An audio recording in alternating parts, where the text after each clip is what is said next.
Welcome back. Today we're gonna talk about underhooks. We actually got the question like, hey, what are some options from underhooks? Want to see maybe a couple of different things like takedowns, whatever. And I started to think about that, and instead of throwing out a bunch of techniques from the underhook, I'm gonna explain the way that I look at underhooks. I've said this before on YouTube videos. I prefer overhooks mainly because I'm lazy and everybody else prefers underhooks, so I just got really good at whizzers.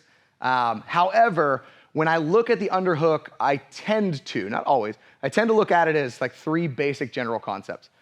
If I have the underhook, no matter what the setup is, whether I have the underhook and like a pike on his head, maybe I'm like double piking over across here, maybe I've got the underhook and like a hand tie here, maybe I've got like a deep underhook, it doesn't matter. If my arm is underneath his arm, right, I essentially look at three general concepts. Okay, so we're gonna take a look at that and the way that I break this stuff down inside of my, weird mad scientist brain. Okay, so when I'm in this position, the first thing that me generally is thinking about from an underhook, me personally, is body lock, okay, in some form, whether I come like split seatbelt, whether I come across and go body lock here, whatever that is. So category number one is that if I have the underhook, I generally have access to his body, his waistline, and or his legs, right, to work through that.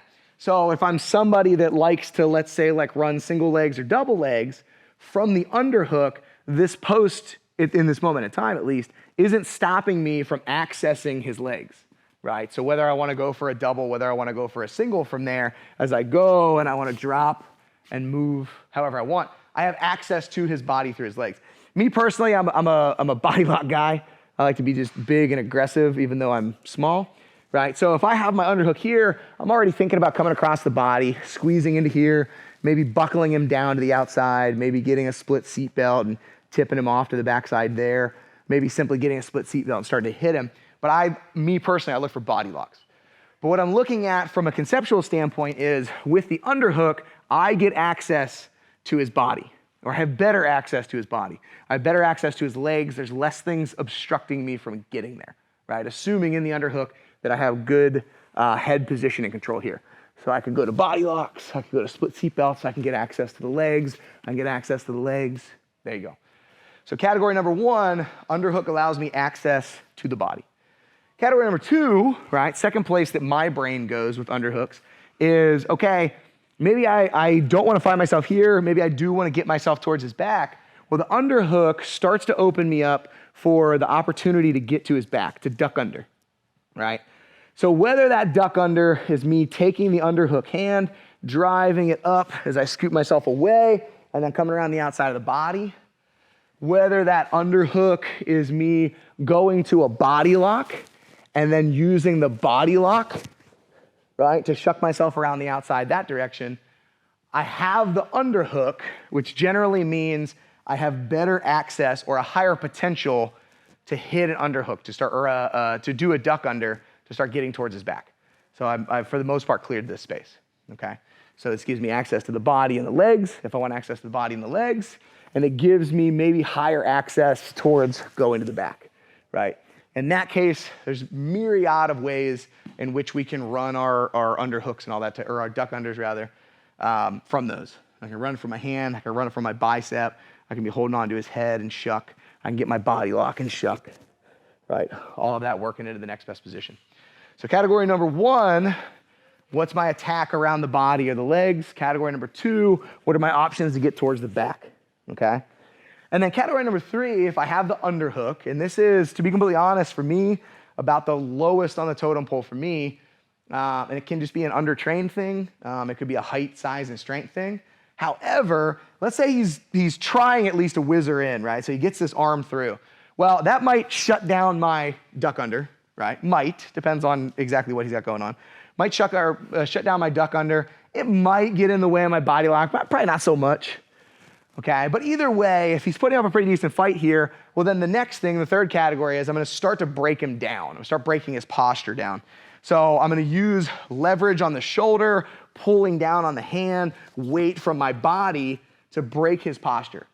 Now, what I do from here depends on whatever I want to get done. I could run striking from here to break him down in that position. I can, me personally, transfer to like front headlocks and snap downs and all that type of stuff.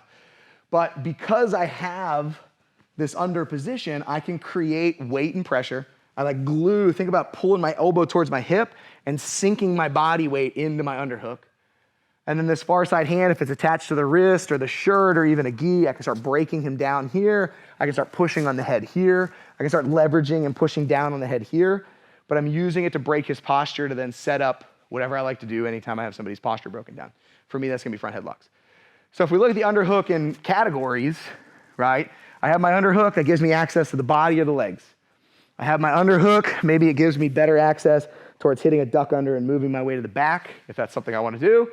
And then if I have my underhook, the next place I'd be looking is, can I use that to break his posture down and then maybe strike, maybe get to front headlocks, maybe rip him down to the floor, whatever that is, right?